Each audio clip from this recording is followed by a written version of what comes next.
Inspiration can come from unlikely beginnings, and that's just what happened for two men from the Carolinas. News 13's Charles Perez has their amazing story of discovery in our Amazing America 250 report.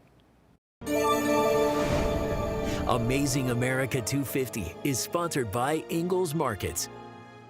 So what's in a name? Well, it turns out there can be a whole lot, especially when that name carries with it a difficult part of our American history. In today's Amazing America, a Carolina family who've used their history to remind us of what's possible.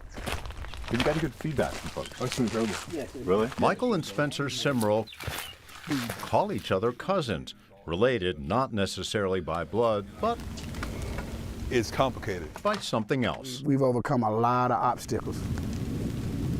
We are connected through the institution of slavery in York County, South Carolina.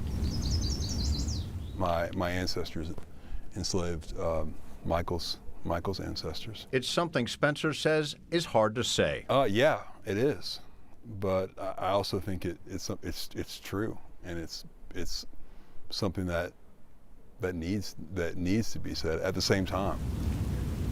It began after Spenser discovered his great-grandfather, a South Carolina Gamecock, had changed the family name back in 1916, adding a second L where there had only been one, prompting Spenser to ask why. He sent out the letter to everybody with the variation of his last name and my last name. What he discovered was a black family using one L and a white family using two, both coming from the same area of South Carolina. It prompted him to look further. He discovered a Harriet Simrill, a former slave, who testified in an 1871 report on the Ku Klux Klan, saying they'd come into her home, dragged her out, and beat her.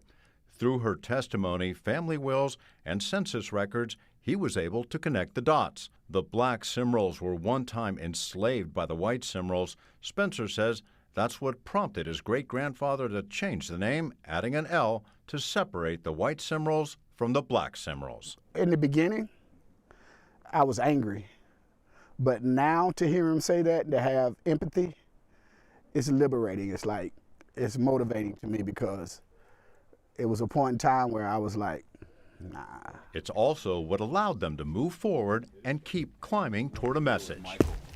They said that couldn't be done. It couldn't be done. Including a family reunion celebrating both sides of the family. This person who you think is a stranger could be your kin, and kindness comes from the word kin.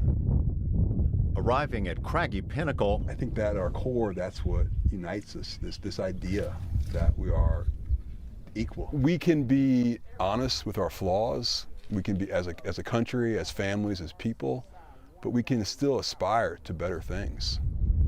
You know, we can still aspire to our foundational creed: life, liberty, and the pursuit of happiness. Amazing, man. It's amazing, man. and so they plan to keep climbing, inspiring others with their uniquely American story, carrying the promise that out of the darkest places, light can shine.